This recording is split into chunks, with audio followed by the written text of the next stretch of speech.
शांति उनके दल में शामिल होकर व्यायाम करती, आत्मशिक्षा का पाठ पढ़ती और परिश्रम से जरा भी जी नहीं चुराती थी। उनके साथ रहकर उसने कई देश विदेशों की सैर की, कई लड़ाइयाँ देखी और कई तरह के काम सीखे। धीरे धीरे उसके यौवन लक्षण नजर आने लगे। अनेक सन्यासियों को पता चल गया कि यह छद्मवेशी स्त्री है, मगर सब यह पंडित भी जितेंद्रिय नहीं था। सो वह शांति के अभिनव यौवन विकास जनित लावण्य से मुग्ध होकर इंद्रियों के वशीभूत हो गया। वह शिष्य को ऐसे श्लोक पढ़ाने लगा जो आदि रस से ओतप्रोत थे। यह आदि रस से भरी श्रृंगारिक कविताएं उसे सुनाने लगा। इससे शांति का कोई अपकार नहीं हुआ, बल्कि उपकार ही हुआ। लज्जा किसे कहते हैं, शांति ने यह सीखा नहीं था। अब स्त्री स्वभाव सुलभ लज्जा अपने आप उसके मन में आकर घर कर गई। पुरुष चरित्र के ऊपर निर्मल लज्जा अपने आप उसके मन में आकर घर कर गई। पुरुष चरित्र के ऊपर निर्मल स्त्री चरित्र की अपूर्व प्रभा आकर पड़ी तो शांति का गुण ग्राम उत्सव होने लगा। शांति ने पढ़ाई छोड़ दी। बाघ जिस प्रकार हिरणी के पीछे भागता है, शांति का अध्यापक उसी प्रकार शांति के पीछे भागने लगा। मगर शांति ने व्यायाम आदि करके पुरुषों से ज़्यादा और दुर्लभ शक्ति अर्जित कर ली थी।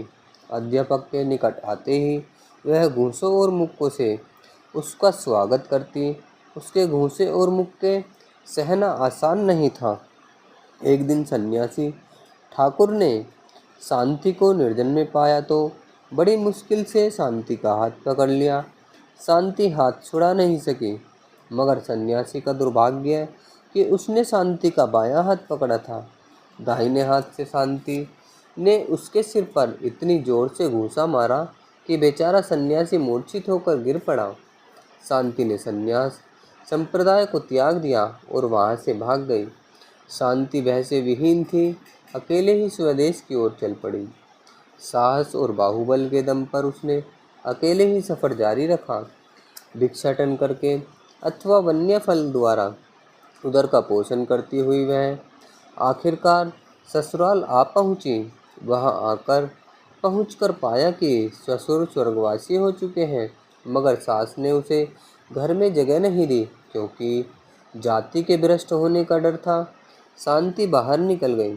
जीवनानंद घर में ही था। वह शांति के पीछे पीछे चल पड़ा। रास्ते में शांति को पकड़कर पूछा, तुम्हारा हमारा घर छोड़कर क्यों चली गई थी? इतने दिन कहाँ थी? शांति ने सब कुछ सच सच बता दिया। जीवनानंद सच और झूठ का अंतर जानता था। जीवनानंद ने शांति की बात पर विश्वास कर लिया।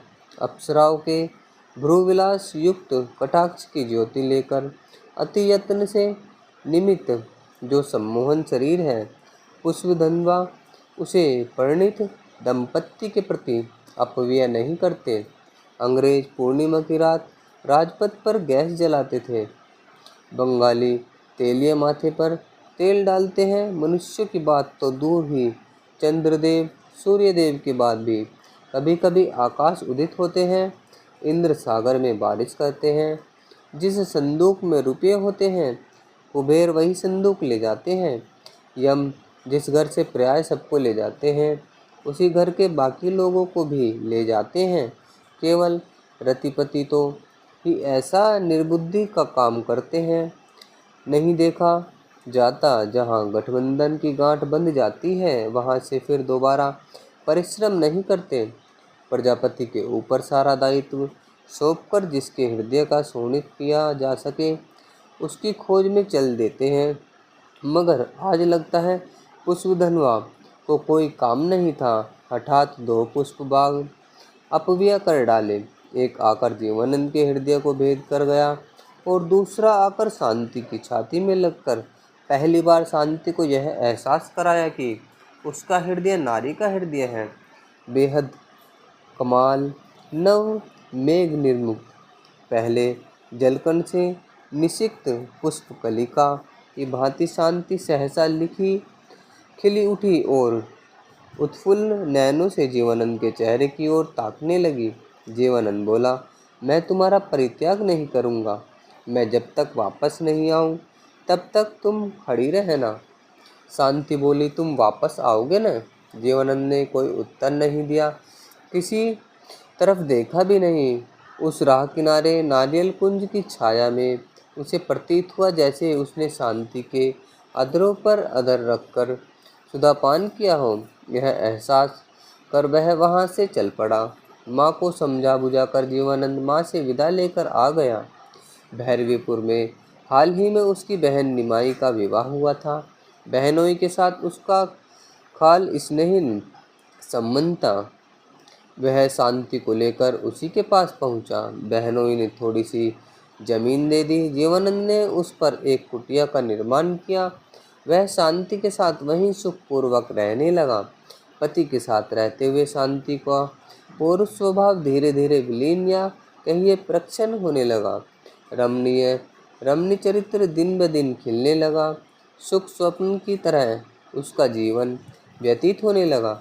मगर अचानक सुख स्वप्न भंग हो गया। जीवनानंद सत्यानंद के हाथ लग गया।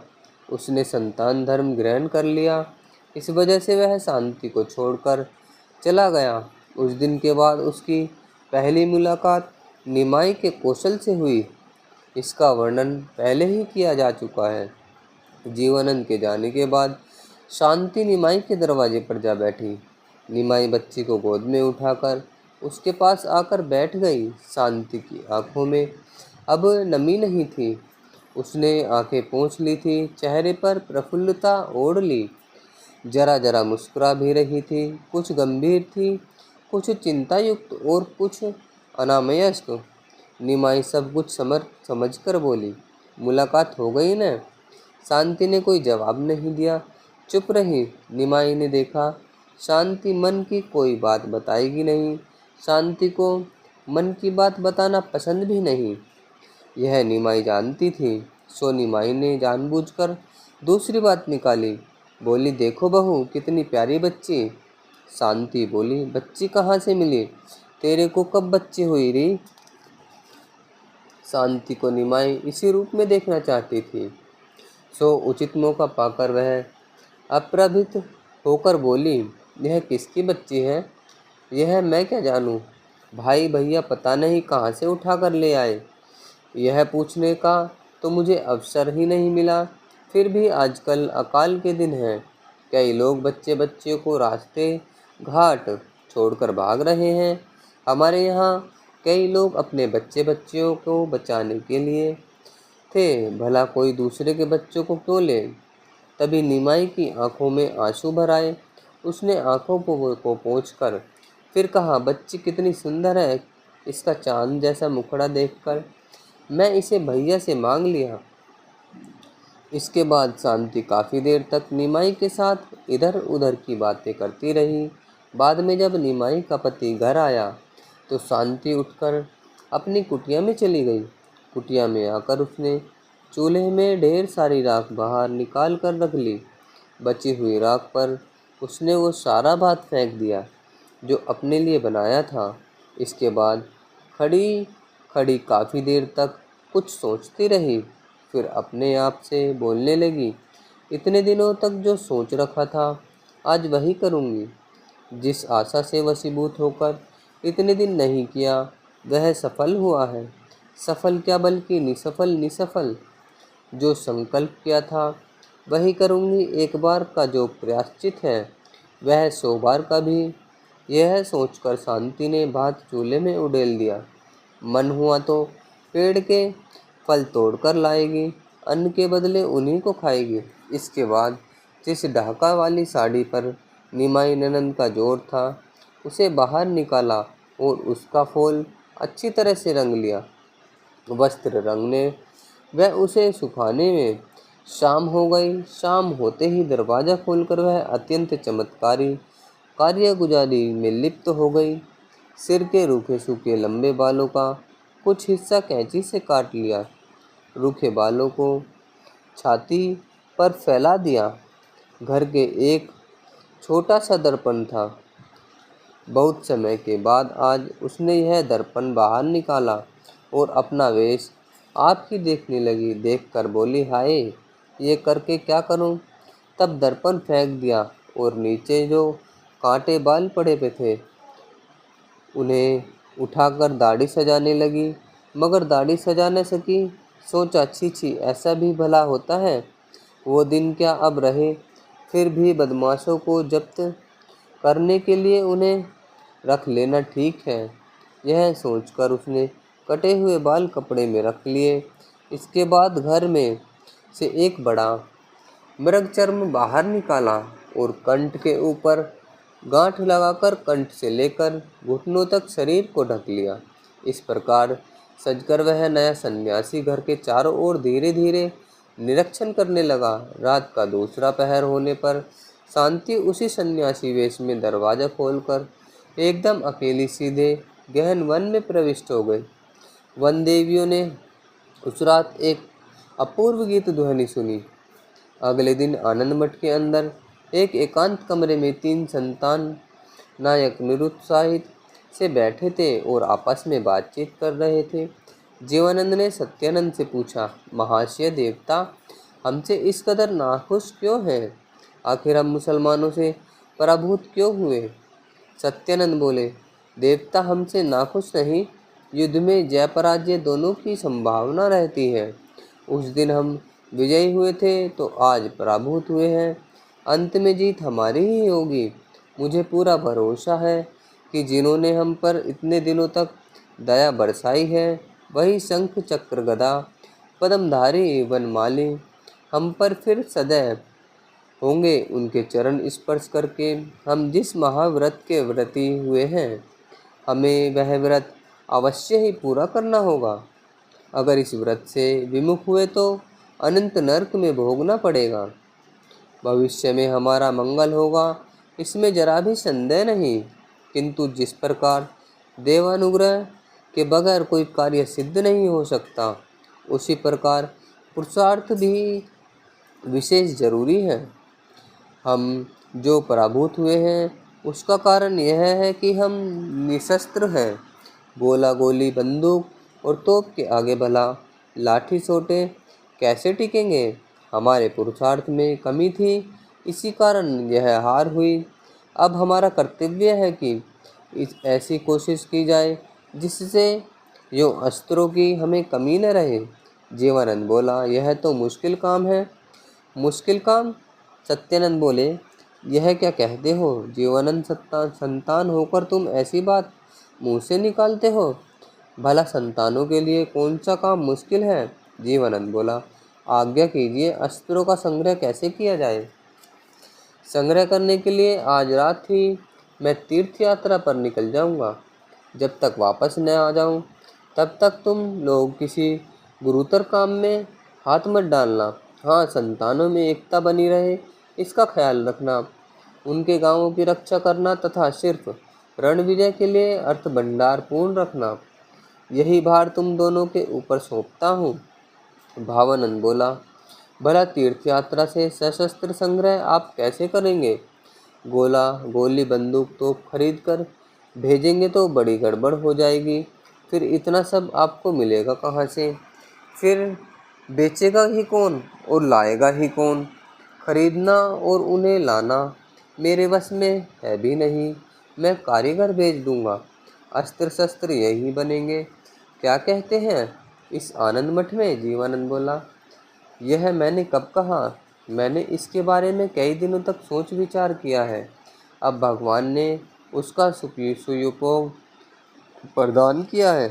तुम लोग कह रहे थे कि भगवान हमारे प्रतिकूल है, जबकि मैं देख रहा हूँ वे हमारे अनुकूल है। हम कारखाना कहाँ स्थापित करेंगे? भावानंद ने पूछा। पद चिन्ह में। यह क्या कहते हैं? जीवानंद बोला, वहाँ यह कैसे संभव है? तो क्या मैं यूँ ही महेंद्र सिंह की संतान संप्रदाय में लाने का इतना यत्न कर रहा था? क्या महेंद्र सिंह ने व्रत ग्रहण कर लिया? भावानंद ने पूछा। व्रत ग्रहण तो नहीं किया, पर करेगा जरूर। आज रात ही उसे दीक्षित करूँगा। महेंद्र सिंह को संतान संप्रदाय में दीक्षित करने के वास्ते कोई यत्न किया गया हो, इसका तो हम पता नहीं। उनकी पत्नी व बच्चे की क्या हालत हुई है, उन्हें कहाँ रखा गया है। आज एक बच्ची नदी किनारे मुझे मिली थी और मैं उसे बहन को सौंप आया हूँ। उसी बच्ची के पास एक औरत मरी हुई पड़ी थी, वही तो महेंद्र की पत्नी व बच्ची। नहीं, मुझे ऐसा ही लगा था। हाँ, वही महेंद्र की पत्नी व बच्ची हैं। भावानंद चौंक पड़ा। वह समझ गया कि जिस औरत को औषधि के बल से पुनर्जीवित किया था, वह कोई और नहीं, महेंद्र सिंह की पत्नी कल्याणी ही थी। मगर इस वक्त इस बात को बताना उसे आवश्यक नहीं समझा। जीवानंद बोला, महेंद्र सिंह की पत्नी मरी कैसे? सत्यानंद ने बताया, विषपान करने से। उसने विषपान क्यों किया? भगवान ने स्वप्न में आकर उसे प्राण त्याग करने का आदेश दिया था। क्या यह स्वप्नादेश इसलिए हुआ था कि संतानों का कार्य सिद्ध हो? महेंद्र ने तो यही बताया था। अब सायंकाल आ पहुंचा। मैं संध्या कृतज्ञादि के संपादन के लिए जाता हूँ। इसके बाद नई संतानों को दीक्षित करने के काम में लग जाऊंगा। भावानंद बोला, नई संतान? क्यों, महेंद्र सिंह के अलावा क्या और कोई भी है जो दीक्षित होना चाहता है? हाँ, एक और नया आदमी है। पहले कभी मैंने उसे देखा नहीं था। आज ही नया नया वह मेरे पास आया। वह तरुण वय का नौजवान है। मैं उसके आकार प्रकार और बातचीत करने के लहजे से बहुत प्रभावित हुआ हूँ। मुझे लगा वह विशुद्ध सोना है, क्योंकि जीवानंद जैसे लोगों का चित्ताकर्षण बड़ा सुदूक्ष है। मैं चला। तुम लोगों से एक विशेष बात कहनी शेष है, इसे बड़े ध्यान से तुम दोनों सुनो। इस पर दोनों ने बाहें फैलाकर कहा, आज्ञा दीजिए। सत्यानंद बोले, तुम दोनों ने अगर कोई अपराध कर रखा हो अथवा मेरे आने से पहले किया है, तो मेरे आने तक उसका प्रायश्चित मत करना। मेरे आने पर प्रायश्चित करना आवश्यक होगा। यह कहकर सत्यानंद ने अपने स्थान की ओर प्रस्थान किया। भावानंद और देवानंद दोनों एक दूसरे के चेहरे की ओर देखने लगे। भावानंद बोला, तुमसे कह रहे थे क्या? जीवानंद ने जवाब दिया, शायद बहन के घर में महेंद्र की बच्ची छोड़ने गया था। तो इसमें अपराध क्या है? कहीं तुमने ब्राह्मणी से मुलाकात तो नहीं की? लगता है गुरुदेव यही सोचते हैं। सांध्यायिक कृत्य समाप्त करने के पश्चात सत्यानंद महेंद्र को बुलाकर कहा, तुम्हारी बच्ची जीवित है? महेंद्र ने पूछा, कहाँ महाराज? यह सुनने से पहले एक बात का ठीक ठीक जवाब दो। तुम संतान धर्म ग्रहण करोगे? हाँ, यह तो मैंने बिल्कुल तय कर लिया है। तो फिर यह जानने की इच्छा मत करो कि बच्ची कहाँ है। क्यों महाराज? जो यह व्रत ग्रहण करते हैं, उन्हें अपनी पत्नी, पुत्र, कन्या, स्वजन वर्ग से कोई संबंध नहीं रखना होता है। पत्नी, पुत्र या कन्या का मुख तक देखने का प्रायश्चित करना पड़ता है। जब तक संतानों की कामना पूरी नहीं हो जाती, तब तक कन्या का मुख नहीं देख सकोगे। अतएव अगर तुम संतान धर्म ग्रहण करना चाहते हो, तो बच्ची का पता पूछने का क्या फ़ायदा? उसे देख तो सकोगे नहीं। ऐसा कठिन नियम क्यों प्रभु? संतान का काम अत्यंत कठिन काम है। जो सर्वत्यागी है, उनके अलावा और कोई इस काम के उपयुक्त नहीं है। जिनका मन माया मोह में फंसा रहता है, वे कभी भी लक्ष्य भेद नहीं कर सकते। महाराज, बात तो ठीक से समझ में नहीं आई। जो पत्नी व बेटे बेटी का चेहरा देख ले, वह क्या किसी गुरुतर कार्य करने का अधिकारी नहीं? हाँ, उनका चेहरा देखते ही वह हमारे देवता का काम भूल जाता है। संतान धर्म का नियम यह है कि जिस दिन आवश्यक हुआ, उस दिन संतान को अपनी जान भी देनी पड़ सकती है। अगर तुम्हारे मन में बेटी का चेहरा छाया रहा, तो तुम ऐसा कर सकोगे? भला चेहरा ने न भी देखा तो क्या बेटी को भुला सकूँगा? अगर न भूल सकूँ, तो यह व्रत ग्रहण मत करना। क्या संतानों ने सचमुच अपने पुत्र पुत्री को भूलकर यह व्रत ग्रहण कर किया है? शायद इसीलिए संतानों की संख्या इस कदर कम है। संतानें दो प्रकार की हैं, एक दीक्षित, दूसरी अदीक्षित। जो अदीक्षित हैं, सन्यासी अथवा भिखारी हैं, वे केवल युद्ध के समय आकर उपस्थित होती हैं, लूट का हिस्सा अथवा दूसरी तरह का पारितोषिक पाकर वापस चली जाती हैं। जो दीक्षित हैं वे सर्वत्यागी हैं, वही संप्रदाय के कार्यधर्ता कर्ता धर्ता हैं। तुमसे अदीक्षित संतान लेने का अनुरोध नहीं कर रहा। युद्ध के लिए लाठी भाले वाले मेरे पास अनेक हैं। दीक्षित हुए बिना तुम संतानों के किसी गुरुतर कार्य के अधिकारी नहीं रहोगे। कैसी दीक्षा? दीक्षित होकर क्या होगा? मैंने तो इसके पहले ही मंत्र ग्रहण किया है। मंत्र त्याग करना होगा। मेरे से तुम्हें दोबारा मंत्र लेना होगा। मंत्र कैसे त्याग करूँगा? मैं इसकी पद्धति बता रहा हूँ। नया मंत्र लेकर क्या होगा? संतान वैष्णव है। यह समझ में नहीं आया। संतान वैष्णव कैसे हुए? वैष्णवों का तो परम धर्म अहिंसा ही है। वह चैतन्य देव का वैष्णव है। नास्तिक बौद्ध धर्म का अनुसरण करके जो अपकृत वैष्णवता उत्पन्न हुई थी, यह उसी का लक्षण है। प्रकृत वैष्णव धर्म का लक्षण है दुष्ट का दमन और अपनी धरती माँ का उद्धार, क्योंकि वैष्णव ही संसार के पालन करता है। उन्होंने 10 बार शरीर धारण करके पृथ्वी का उद्धार किया है। केसी, हिरण्यकश्यप, मधुकैटभ, मूरनर्क आदि दैत्यों को, रावण आदि राक्षसों को और कंस, शिशुपाल आदि राजाओं को उन्होंने युद्ध में ध्वंस किया है।